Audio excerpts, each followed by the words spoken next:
여러분, 이 시간에 이제 우리 하나님이 우리에게 주시는 말씀 함께 나누고 또 말씀을 듣겠습니다. 오늘 우리들에게 주시는 하나님의 말씀은 시편 76편 1절로 12절까지 되겠습니다. 이 계시의 말씀을 봉독할 때 하나님의 음성을 다 함께 들으시기 바랍니다. 하나님은 유다에 알려지셨으며 그의 이름이 이스라엘에 크시도다. 그의 장막은 살렘에 있으며 그의 처소는 시온에 있도다. 거기에서 그가 화살과 방패와 칼과 전쟁을 없이 하셨도다. 주는 약탈한 산에서 영화로우시며 존귀하시도다. 마음이 강한 자도 가진 것을 빼앗기고 잠에 빠질 것이며 장사들도 모두 그들에게 도움을 줄 손을 만날 수 없도다. 야곱의 하나님이여, 주께서 꾸짖으심에 병거와 말이 다 깊이 잠들었나이다. 주께서는 경외받을 이시니 주께서 한번 노하실 때 누가 주의 목전에 서리이까. 주께서 하늘에서 판결을 선포하심에 땅이 두려워 잠잠하였나니 곧 하나님이 땅의 모든 온유한 자를 구원하시려고 심판하러 일어나신 때로다. 진실로 사람의 노여움은 주를 찬송하게 될 것이요 그 남은 노여움은 주께서 금하시리이다. 너희는 여호와 너희 하나님께 서원하고 갚으라. 사방에 있는 모든 사람도 마땅히 경외할 이에게 예물을 드릴지로다. 그가 고관들의 길을 꺾으시리니 그는 세상의 왕들에게 두려움이시로다. 아멘. 여러분, 우리 교회의 이름이 살렘 교회입니다. 이 살렘 교회의 뜻이 무엇인지 또 왜 이런 이름을 지었는지 궁금하신 분들이 있으리라고 생각을 합니다. 사실 이름을 짓는다는 것은 중하고도 또 쉽지 않은 일입니다.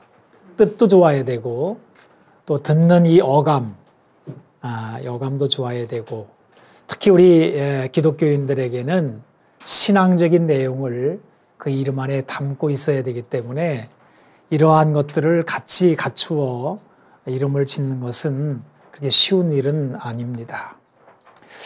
제가 결혼해서 아이들을 낳고 우리 아이들 이름을 지을 때 생각이 납니다.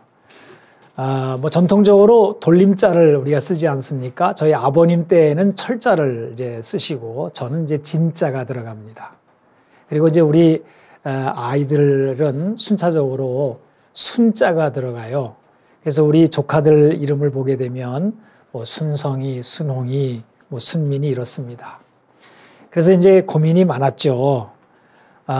우리 이제 아들을 낳고 순자 들어가는 이름을 지어야 되는데 뭘 넣을까?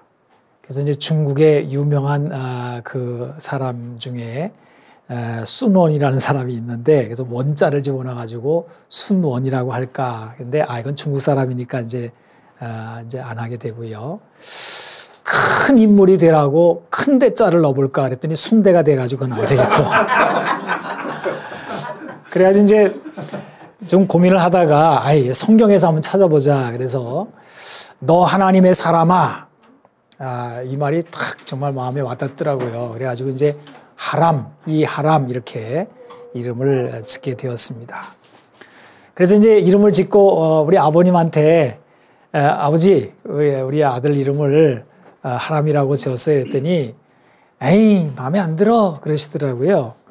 옛날 어르신들에게는 돌림자가 좋으신가 봅니다.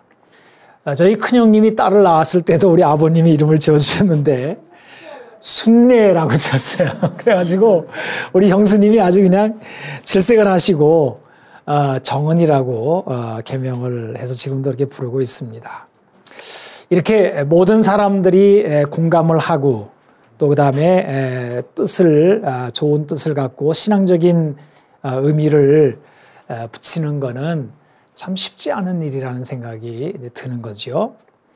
그러나 한번 귀하고 의미 있는 좋은 이름을 짓게 되면 두고두고 그 이름은 값을 하게 됩니다. 왜냐하면 이름은 본질을 드러내주고 있기 때문입니다.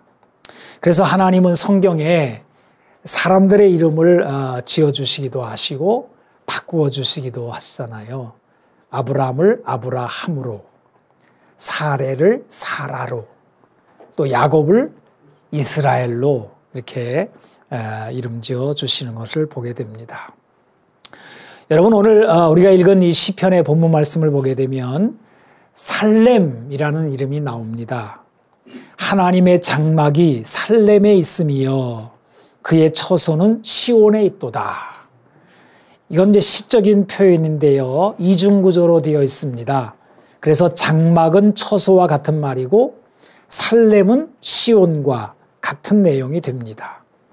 그러므로 살렘은 시온과 같은 이제 의미를 갖게 됩니다. 같은 장소에 대한 말씀이지요. 다 같이 예루살렘을 나타내는 단어입니다.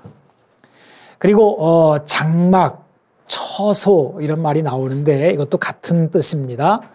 둘 다 은신처를 나타냅니다. 이제 본래는 무슨 동굴이나 뭐 덤불 같은 곳을 말하는데 누군가 숨는 곳을 나타내는 그런 단어입니다. 그래서 살렘이나 시온을 장막과 처소라 이렇게 하는 것은 곧 숨는 곳인 은신처, 살렘과 시온은 은신처라는 뜻을 담게 됩니다. 여러분, 우리가 애들을 길러보게 되면은 너나 없이 애들은 장롱 속에 잘 들어가 숨고요. 책상 밑에 들어가 숨기도 하고 뭐 그럽니다. 동물들도 그렇잖아요. 참새들도요. 호로록 날아가가지고는 덤불 속에 들어가 숨습니다. 집에서 개나 고양이를 길러봐도 꼭 들어가 숨습니다. 동물들이나 어린아이 같이 연약한 존재는 본능적으로 자기 보호를 위해서 숨는 곳을 찾게 됩니다. 은신처, 안전한 곳. 사실 우리들 모두가 은신처가 필요합니다. 이 세상에는 위험하고 죽을 일들이 참 많이 있습니다. 아차하는 순간에 생명을 위협받는 일이 많습니다. 이 은신처를 말하는 이유는 이 세상에는 우리의 생명을 노리는 원수, 대적들이 있다는 것을 전제하는 말씀이기도 합니다. 여러분, 그 바다에 가보게 되면 소라게라는 게 있어요. 이렇게 소라 껍데기를 뒤집어 쓰고 기어다니는 개가 있습니다. 근데 얘네들을 보게 되면은 이제 점점 자라니까 껍데기가 작아지게 되면은 더 큰 껍데기를 찾아다니다가 이제 만나게 되면은 잽싸게 나와서 그 더 큰 껍데기로 싹 들어갑니다. 조금이라도 바깥에 나와서 어물쩡거리다가는 이 소라게를 잡아먹을 그런 그 천적들이 너무 많은 거예요. 그러니까 한순간도 쉬지 않고 그냥 싹 들어가 버립니다. 우리 인생도 그렇지 않을까요? 옛날 사람들은 성을 쌓고 살았습니다. 여기 진주에 가게 되면 진주성이라는 게 있는데요. 이렇게 상당히 높은 지대에 이렇게 높은 지대에 있고, 그리고 한편에는 또 강이 이렇게 흐르고 있잖아요. 그래서 천연적으로 외적을 막을 수 있는 요새가 이제 진주성입니다. 아주 훌륭한 방비를 할 수 있는 곳이죠. 그럼에도 불구하고 임진왜란 때 왜군에 의해서 그 성이 함락되고 많은 사람들이 비극을 겪게 되었습니다. 예루살렘 성은 이 진주성같이 천연적으로 난공불락의 성입니다. 원체가 높은 구릉 위에 이렇게 구릉 위에 성체가 있어요. 예루살렘을 시온이라고 부르는데 시온의 뜻은 요새라는 뜻입니다. 예루살렘 성이 얼마나 견고한지 이 시온, 요새, 보호, 방어 이런 별명이 붙은 것입니다. 그런데 이 성경에 시온이라고 하는 단어가 처음으로 등장하는 곳이 사무엘 하서 5장입니다. 사무엘 하서 6장이죠. 6장 5절에서 7절을 보게 되면 이렇게 기록이 되어 있습니다. 왕과 그의 부하들이 예루살렘으로 가서 그 땅 주민 여부수 사람을 치려하며 그 사람들이 다윗에게 이르되 내가 결코 이리로 들어오지 못하리라. 맹인과 다리 저는 자라도 너를 물리치리라 하니 그들 생각에는 다윗이 이리로 들어오지 못하리라 함이나 다윗이 시온성을 산성을 빼앗았으니 이는 다윗 성이더라. 자, 이 말씀을 보게 되면 이 시온성에 대해서 몇 가지를 알 수 있게 되는데요. 첫째로 예루살렘 시온성은 본래는 여부수 사람들의 족속들이 살던 곳이다 하는 거예요. 여러분이 여부수 족속이라고 하는 사람들은 가나안 7족속 중에 한 족속이고요. 나중에 너무 부패하고 악한 자들이 되어가지고 하나님이 멸망시킨 그런 족속이기도 합니다. 그 다음에 둘째, 이 성이 얼마나 견고한지 소경이나 다리 저는 사람만 있어도 다른 사람들이 쳐들어오지 못한다. 장애인들만 가지고도 이 성을 방비할 수 있을 거다. 이렇게 큰 소리 땅땅 칠 수 있는 아주 견고한 성이라는 겁니다. 그 다음에 셋째, 이런 시온성을 다윗이 빼앗아서 다윗성이라고 이름을 지었다 하는 거예요. 그리고 다윗은 이 성을 빼앗은 다음에 더욱 견고하게 성체를 더 두르고 그렇게 방비를 하게 됩니다. 그리고 이 말씀은 이렇게 이어지고 있죠. 사무엘하서 5장 10절에 보게 되면 만군의 하나님 여호와께서 함께 계시니 다윗이 점점 강성하여 가니라 그랬어요. 만군의 하나님 여호와께서 함께 하셨다. 대단히 중요한 말씀입니다. 하나님께서 시온성에 다윗과 함께 하십니다. 예루살렘에 하나님이 거처를 정하십니다. 오늘 본문 말씀이 그 내용이에요. 하나님의 장막은 살렘에 있으며 그의 처소는 시온에 있도다.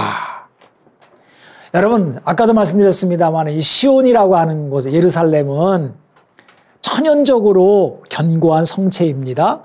그 안에서는 맹인이나 다리 저는 자라도 대적을 물리칠 만큼 견고한 곳입니다. 그러나 이 성이 사람의 은신처가 되고 평안을 지켜주는 것은 만군의 하나님 여호와께서 거기에 함께 계시기 때문이다. 그러는 거예요. 이것은 대단히 중요한 말씀입니다. 여러분, 이 차이를 이해하는 것은 참 소중한 거예요. 그래서 시편 27편 1절로 8절, 이 다윗의 시인데요. 제가 오늘 이제 오후에 성경 공부를 이제 하게 되는데, 사무엘서 성경 공부를 이제 하게 되면서 이 말씀과 이제 연관이 되기도 합니다. 그런데 이 시편 27편 1절로 8절을 제가 읽어보면, 여호와는 나의 빛이요 나의 구원이시니 내가 누구를 두려워하리요. 여호와는 내 생명의 능력이시니 내가 누구를 무서워하리요. 악인들이 내 살을 먹으려고 내게로 왔으나 나의 대적들 나의 원수들인 그들은 실족하여 넘어졌도다. 군대가 나를 대적하여 진칠지라도 내 마음이 두렵지 아니하며 전쟁이 일어나 나를 치료할지라도 나는 여전히 태어나리로다. 내가 여호와께 바라는 한 가지 일 그것을 구하리니 곧 내가 내 평생에 여호와의 집에 살면서 여호와의 아름다움을 바라보며 그의 성전에서 사모하는 그것이라. 여호와께서 환난 날에 나를 그의 초막 속의 비밀이 지키시고 그의 장막 은밀한 곳에 나를 숨기시며 높은 바위 위에 두시리로다. 이제 내 머리가 나를 둘러싼 내 원수 위에 들리리니 내가 그의 장막에서 즐거운 제사를 드리겠고 노래하며 여호와를 찬송하리로다. 여호와여, 내가 소리내어 부르짖을 때 들으시고 또한 나를 긍휼히 여기사 응답하소서. 너희는 내 얼굴을 찾으라 하실 때 내가 마음으로 주께 말하되 여호와여 내가 주의 얼굴을 찾으리이다 하였나이다. 아멘. 그러니까 여러분 다윗을 보세요. 다윗은 지금 견고한 예루살렘 성체 안에 있지만 그 성이 자기를 지켜주는 것이 아니라 그 안에 함께 계시고 있는 하나님이 계시기 때문에 나는 거기 피한다. 이렇게 말을 하고 있는 것입니다. 다윗이 이 시편을 지은 지 약 300년 후에 예루살렘 성은 큰 환란에 봉착하게 됩니다. 바로 아수르 제국이 예루살렘에 쳐들어온 것이죠. 여러분, 이 아수르라고 하는 나라는 당대의 아주 가장 막강한 제국입니다. 또 얼마나 악독한지 이유도 없이 남의 나라를 쳐들어가서 막 짓밟는 그런 일을 서슴없이 저지른 그런 나라이기도 합니다. 자그마치 18만 5천 명이라고 하는 대군으로 예루살렘에 진격해 들어왔습니다. 이미 주변의 모든 성들은 무너져 초토화가 되고 이들의 말발굽 아래 짓밟혔지요. 아수르는 벌써 유다 주변의 많은 나라들을 쳐서 굴복시켰습니다. 그리고 하는 말이 유다 나라라고 해서 다를 바가 무엇이랴? 유다의 신 여호와라고 다를 바가 무엇이랴? 다른 나라들, 다른 신들이 다 우리 앞에 굴복한 것처럼 너희들도 빨리 굴복해라. 이러고 막 엄포를 놓았어요. 이런 형편에서 유다의 왕 히스기야는 이런 말을 합니다. 오늘은 환난과 책벌과 능욕의 날이라. 아이를 낳으려 하나 해산할 힘이 없음과 같도다. 여러분 요즘에는요 이런 의료가 많이 발달하고 또 좋아져서 이런 사고가 거의 없지만은 옛날에는 산모가 아이를 낳다가 종종 둘 다 죽는 그런 비극을 겪기도 했습니다. 사실 이 해산이라고 하는 것은 그 자체로 엄청난 고통이잖아요. 그런데 여기에 더해서 여자가 해산할 힘이 없으면 산모와 아기 둘 다 위험에 처하게 됩니다. 지금도 그 영화 장면이 기억이 나네요. 해밍웨이가 지은 무기여 자리 거라 그 영화 보게 되면 마지막 장면이 여자가 아기를 낳다가 둘 다 죽잖아요. 그러니까 주인공이 쓸쓸하게 슬픔에 젖어가지고 걸어가는 뒷모습으로 영화가 마치는 그거를 기억을 하고 있는데요. 참 해산할 여인이 해산할 힘이 없어가지고 절망에 빠지는 그런 형편으로 히스기야는 이 아수르가 예루살렘의 성에 쳐들어온 이야기를 그런 형편에 지금 빗대어서 이야기를 하고 있는 거예요.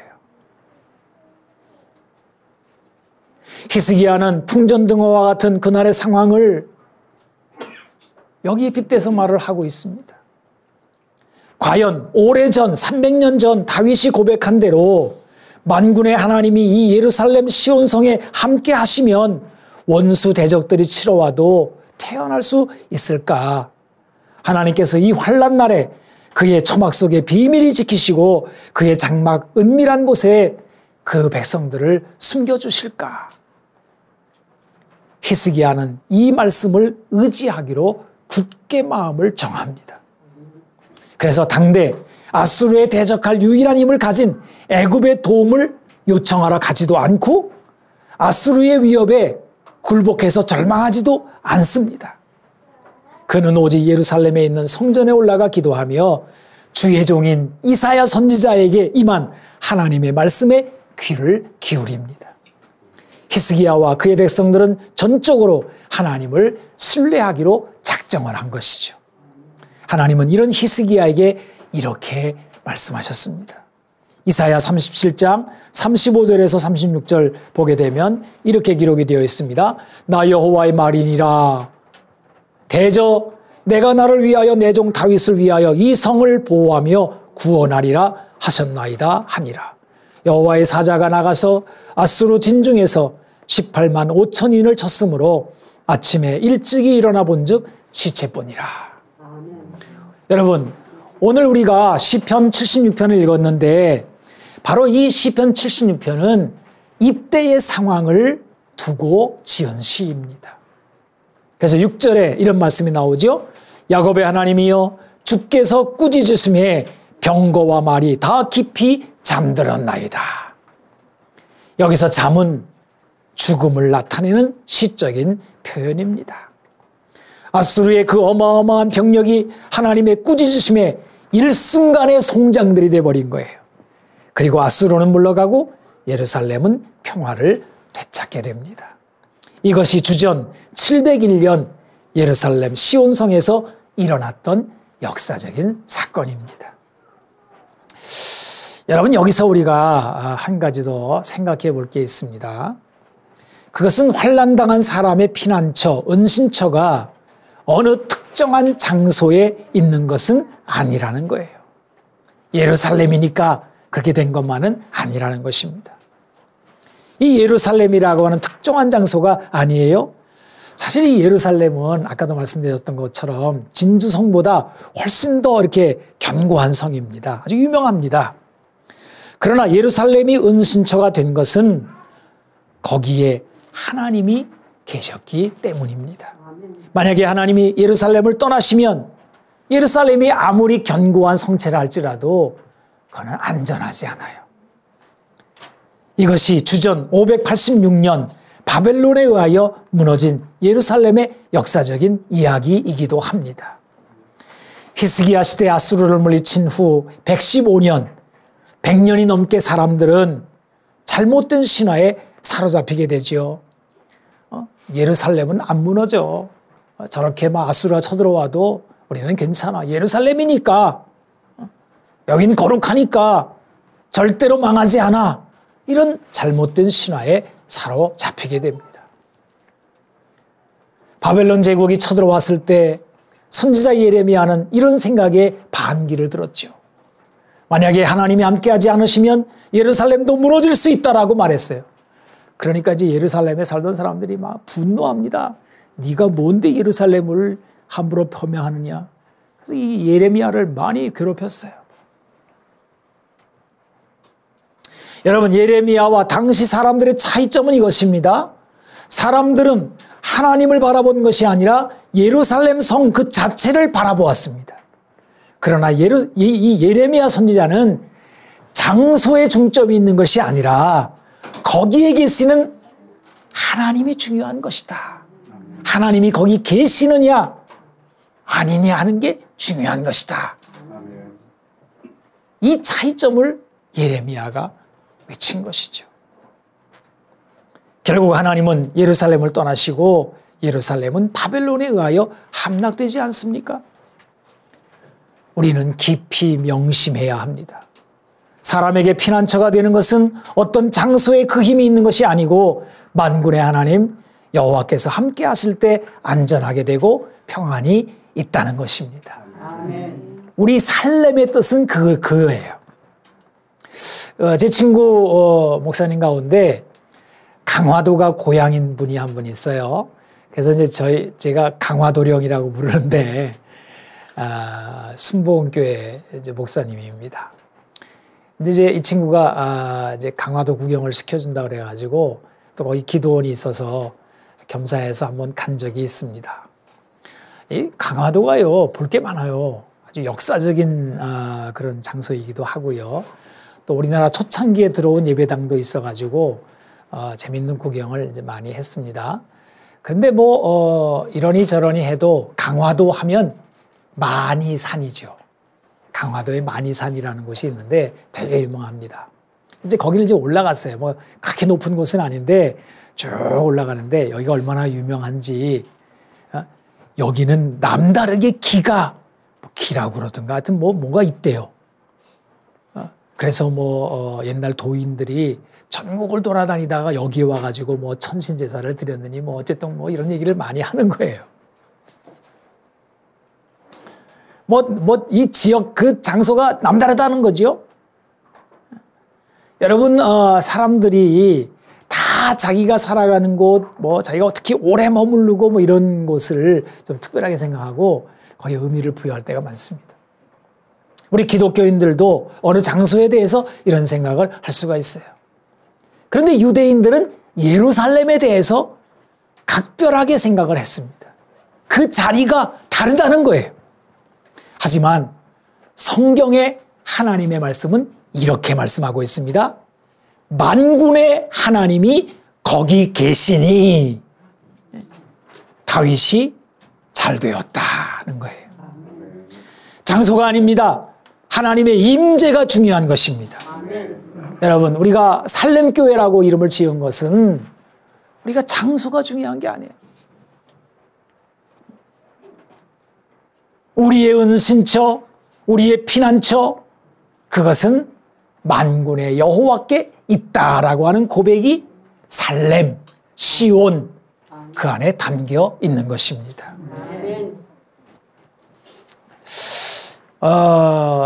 솔로몬이 이런 고백을 했어요. 여러분, 이 솔로몬이 한 말을 한번 생각해 봅시다. 사실 이 세상에 뭐 좋다는 자리가 많이 있지만 하나님이 거기에 계실 만큼 합당한 자리가 과연 있을까요? 어떻게 생각하세요? 솔로몬이 이걸 생각했어요. 그래가지고 예루살렘에다가 성전을 대단하게 짓지 않습니까? 막 그냥 백향목으로 막 어마어마한 돌로 막 금으로 그냥 막 발라서 값을 따질 수 없을 만큼의 어마어마한 성전을 짓잖아요.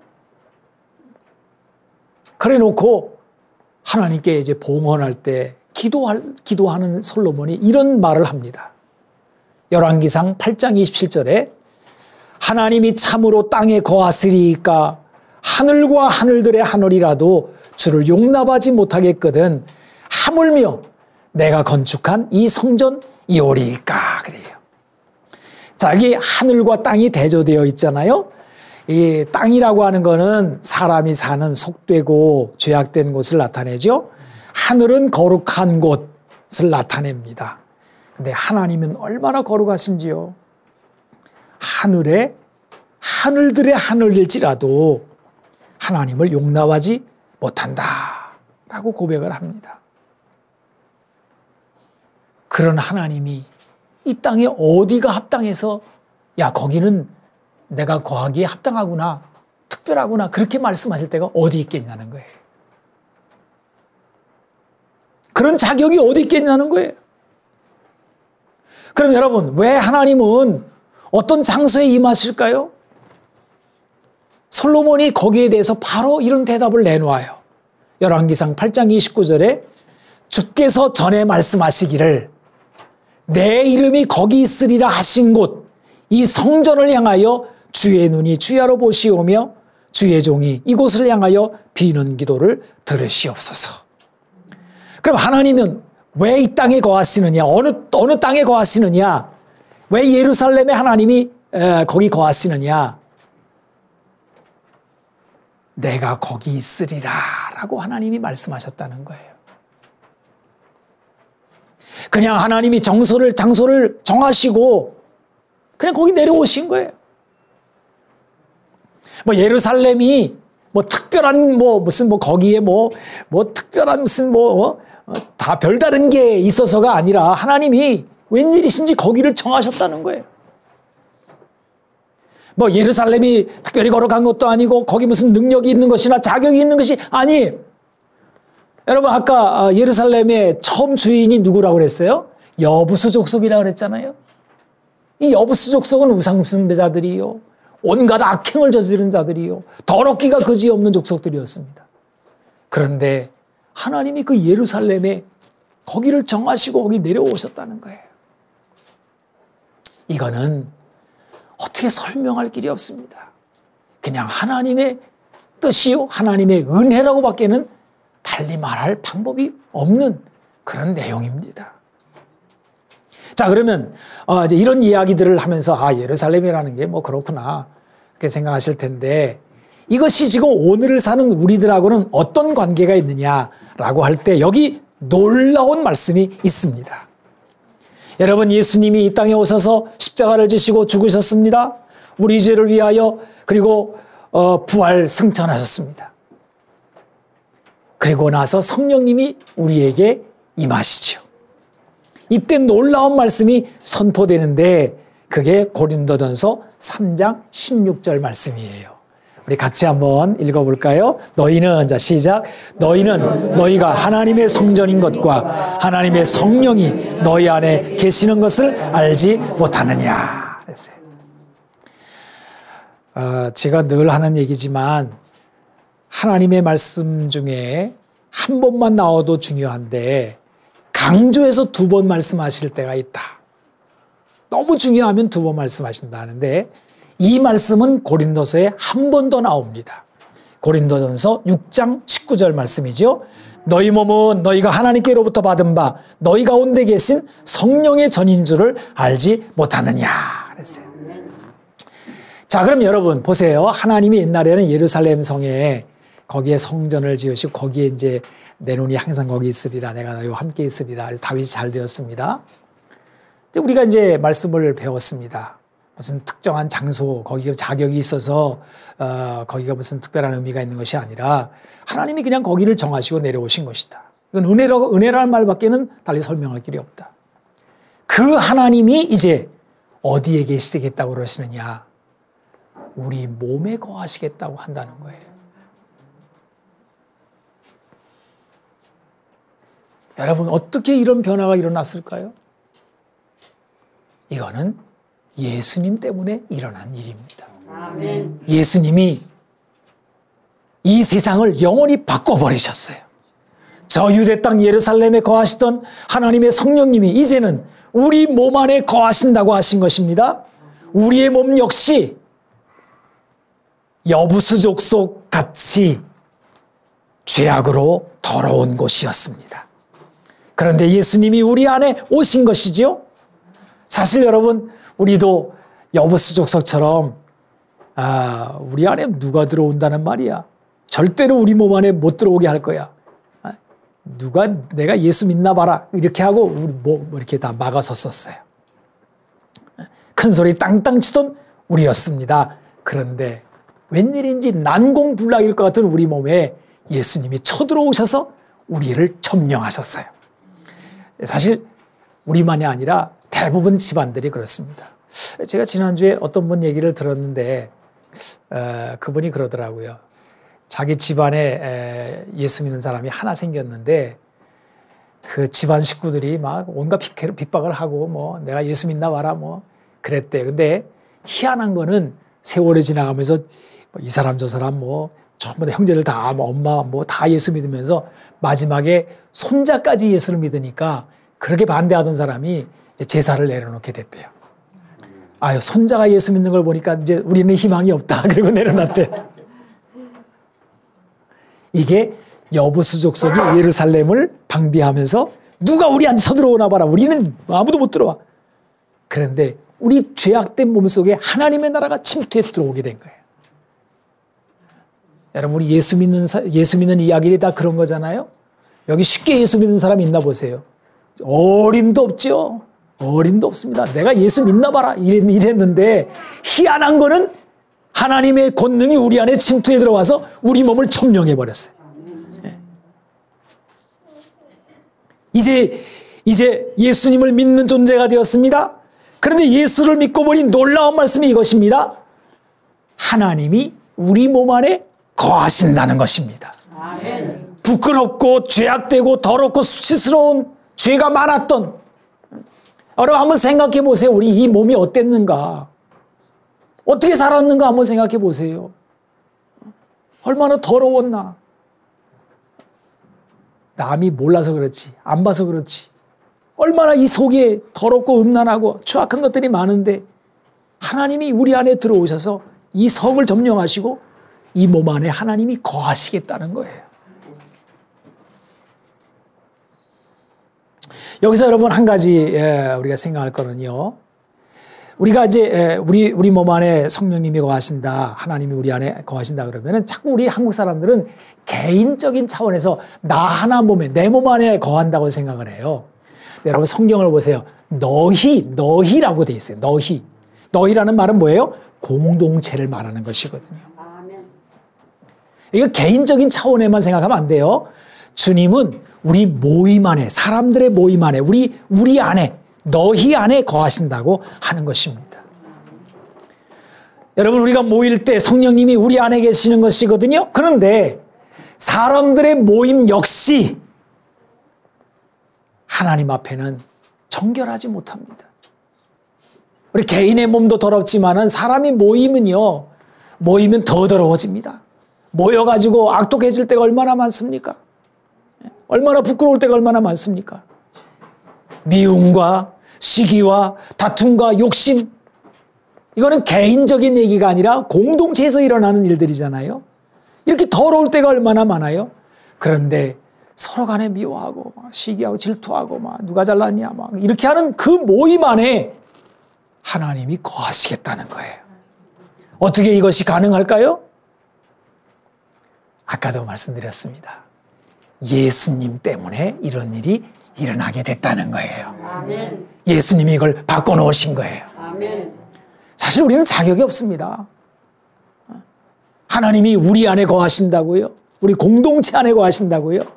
어림도 없습니다. 부끄러운 것밖에 없는 우리들이에요. 그런데 예수님으로 말미암아 내가 거기 거하리라 하고 하나님이 우리 안에 내려오신 거예요. 이거는 은혜라고 밖에는 어떻게 말할 방법이 없어요. 아멘. 자, 여러분, 그럼 이런 은혜를 받은 우리들이 어떻게 해야 될까? 여전히 우리는 부끄러운 것밖에 없는 저희들이거든요. 더러울 것밖에 없는 우리들인데, 그럼 하나님이 우리와 함께 거하신 이것을 우리가 끌어안고 어떻게 해야 될까? 사실 이 문제를 가지고 고민하면서 몸부림을 칠 때 이 문제에 대한 대답을 해주신 분이 베드로 사도입니다. 그래서 베드로 사도가 베드로전서 2장 1절에서 10절까지 이 문제를 다루고 있어요. 아주 중요한 문제 말씀이니까 제가 적어 놓았는데요. 여러분 한번 그런 측면에서 이 말씀 한번 읽어보시면 좋겠습니다. 같이 한번 읽어볼까요? 그러므로, 자 시작. 그러므로 모든 악독과 모든 기만과 외식과 시기와 모든 비방하는 말을 버리고 갓난 아기들 같이 순전하고 신령한 젖을 사모하라. 이는 그로 말미암아 너희로 구원에 이르도록 자라게 하려 함이라. 너희가 주의 인자하심을 맛보았으면 그리하라. 사람에게는 버림받아 되었으나 하나님께는 택하심을 입은 보배로운 산돌이신 예수께 나아가 너희도 산돌같이 신령한 집으로 세워지고 예수 그리스도로 말미암아 하나님이 기쁘게 받으실 신령한 제사를 드릴 거룩한 제사장이 될지니라. 성경에 기록되었으되 보라 내가 택한 보배로운 모퉁이 돌을 시온에 두노니 그를 믿는 자는 부끄러움을 당하지 아니하리라 하였으니 그러므로 믿는 너희에게는 보배이나 믿지 아니하는 자에게는 건축자들이 버린 그 돌이 모퉁이의 머릿돌이 되고 또한 부딪히는 돌과 걸려 넘어지게 하는 바위가 되었다 하였느니라. 그들이 말씀을 순종하지 아니하므로 넘어지나니 이는 그들을 이렇게 정하신 것이라. 그러나 너희는 택하신 족속이요 왕같은 제사장들이요 거룩한 나라요 그의 소유가 된 백성이니 이는 너희를 어두운 데서 불러내어 그의 기이한 빛에 들어가게 하시니에 아름다운 덕을 선포하게 하려 하심이라. 너희가 전에는 백성이 아니더니 이제는 하나님 백성이요 전에는 긍휼을 얻지 못하였더니 이제는 긍휼을 얻은 자니라. 아멘. 여러분 혹시 시간이 좀 나실 때 다시 한번 이 말씀을 찬찬히 좀 들여다보시고 이 말씀이 왜 주어졌는지를 묵상해 보면 좋을 것 같아요. 여러분 분명히 우리에게도 모든 악독과 모든 기만과 기만은 속이는 거지요. 여러분 이 야고비처럼요 속이는 기술이 우리 안에 얼마나 잠재되어 있는지 몰라요. 겉으로 진실한 척하면서 슬쩍. 제가 요즘 어떤 책을 읽어보니까 물건 하나 살 때에도 어디 샵에 가서 그 물건을 살 것처럼 막 알아본 다음에 인터넷으로 사는 거, 이거 속이는 거래요. 이거 하지 말라는 거예요. 이거 속이는 기술이죠, 이거. 모든 기만과 외식과 시기와 모든 비방하는 말이 우리 안에 있습니다. 이것 때문에 우리가 망하는 거잖아요. 이런 것이 있는데 어떻게 하나님이 우리 안에 거하시겠습니까? 그러나 그럼에도 불구하고 하나님이 우리 안에 내가 거기 있으리라, 내가 거기 거하리라 라고 말씀하신 이유가 뭐라고요? 예수님 때문에. 예수님이 우리의 죄를 다 짊어지시고 십자가에 죽으시고 부활하시고 우리를 데리고 하나님 나라에 올라가신 거예요. 그래서 보라, 내가 택한 보배로운 모퉁이 돌을 시온에 두노니 그를 믿는 자는 부끄러움을 당하지 아니하리라. 이 모퉁이 돌이 누구예요? 예수님이시란 말이에요. 예수를 믿는 거기에서부터 우리는 하나님이 우리 안에 거하시는 것이 가능해진다는 거예요. 하나님께 택하심을 입은 보배로운 산돌이신 예수께 나아가 너희도 산돌같이 신령한 집으로 세워지고 예수 그리스도로 말미암아 하나님이 기쁘게 받으실 신령한 제사를 드릴 거룩한 제사장이 될지니라. 아멘. 이 예수님으로 말미암아 하나님의 긍휼하심이 우리에게 머무는 것이거든요. 그래서 너희는 긍휼을 얻은 자니라. 그래서 지금 우리는요 하나님의 긍휼 속에 우리가 있기 때문에 우리가 부끄럽고 더럽고 이런 것들이 있음에도 불구하고 그럼에도 불구하고 하나님이 우리 가운데 거하시는 거예요. 성령님이 우리 안에 계시는 거예요. 그럼 여러분 이 긍휼이 머무는 동안에 우리가 할 일이 하나 있습니다. 그게 뭐예요? 사도 베드로는 이렇게 말하는 거예요. 신령한 젖인 말씀을 사모하라는 거예요. 갓난아기들 같이 순전하고 신령한 젖을 사모하라. 이는 그로 말미암아 너희로 구원에 이르도록 자라게 하려 함이라. 너희가 주의 인자하심을 맛보았으면 그리하라. 그래요. 그래서 여러분 교회가 끊임없이 해야 될 일은 뭐냐면 말씀을 막 갓난아기들이 젖 사모하는 것처럼 사모해야 되는 거예요. 교인들이요 목사님한테 계속 그걸 요구해야 되는 거예요. 목사님 말씀 연구 좀 더 합시다. 우리 사경회는 언제 합니까? 좀 더 말씀을 듣고 싶은데요. 이래야 되는 거예요. 저는 지금도 그 집사님 기억이 납니다. 제가 서울에 부목사로 있을 때인데 그때가 금요일날이면 이제 구역 권찰회 하는 날이잖아요. 이 집사님이 버스를 뭐 2번 타야 되는 멀리 계신 분이에요. 그래서 이제 여러분이 구역 권찰회 시간에는 성경을 그저 구역권과 조금 다르고 이제 활동해서 이제 하는 거거든요. 그래서 이제 우리들이 이제 말씀을 좀 나누고 자 이제 흩어져 가지고 구역 일합시다 그러면요. 꼭 끝나면 그분이 그러죠. 아이고 목사님 조금 더 말씀을 들었으면 좋을 텐데. 조금 더 하시면 안 되겠나요? 이러신 분이 한 분 계셨어요. 목사 눈에 얼마나 이쁜지. 오랜 세월이 지났는데도 그분의 그 장면이 잊혀지지가 않는 거예요. 여러분 말씀을 사모하는 게 왜 중요해요? 말씀을 계속 먹게 되면 우리의 믿음이 자라난다는 거예요. 아멘. 자라나면은 여러분 영적으로 자라나게 되면요 어린아이의 일을 버리게 됩니다. 시기하고 다투고 싸우는 게 어린아이 일들이거든요. 몸은 다 커가지고 지금 어른이 되고 직분도 뭐 엄청난데 애들 짓이나 하고 앉아 있는 거예요. 근데 말씀을 계속 먹게 되면 믿음이 자라나요. 그리고 이전에는 할 수 없었던 말씀을 믿고 순종하는 일들이 나타나게 되는데 이때 거룩함이 우리 안에 계속 일어나게 된다는 것입니다. 아멘. 그럼 하나님이 거하시기에 합당한 존재들로 변하는 것이죠. 이거를 뭐라 그래요? 살렘, 시온. 그래서 우리 살렘이라고 하는 곳은 하나님이 거하시는 그래서 은신처가 되는 곳인데 이렇게 말씀을 먹고 계속 자라나서 하나님이 거하시기에 합당한 존재로 되어지는 게 살렘의 목적이기도 합니다. 아멘. 우리 살렘교회 성도들 목사님이 왜 우리 교회 이름을 살렘교회라고 지었을까? 우리가 가야 될 길이 우리의 목적이 거기 있기 때문이구나 하는 것을 알게 되는 거예요. 사실 이 살렘이라는 말은 평화로운 이런 뜻이거든요. 하나님이 우리 안에 거하시게 되면 우리 모임은 시온이라고 하는 견고한 피난처, 은신처가 됩니다. 그러면 우리를 무너뜨리려고 망하게 하려고 하는 원수마귀, 세상의 모든 것들이 자꾸 들어와서 우리를 망하게 만드는 그런 것들이 우리를 어떻게 못하는 거예요. 아수르가 쳐들어왔을지라도 우리가 그 안에서 평안하게 되고 대적들은 물러가고 평안이 오게 되는 거죠. 이런 사람처럼 행복한 사람은 없는 거예요. 그래서 이거를 알았던 모세는 신명기 33장 26절에서 29절에 이렇게, 이거는 뭐라고 해야 되겠어요? 이거는 뭐 탄성이라고 해야 되나요? 이렇게 말하고 있어요. 여수르니여. 여수르는 하나님 백성들을 일컫는 말이거든요. 하나님 같은 이가 없도다. 그가 너를 도우시려고 하늘을 타고 궁창에서 위엄을 나타내시는도다. 영원하신 하나님이 네 처소가 되시니 그의 영원하신 팔이 내 아래에 있도다. 그가 내 앞에서 대적을 쫓으시며 멸하라 하시도다.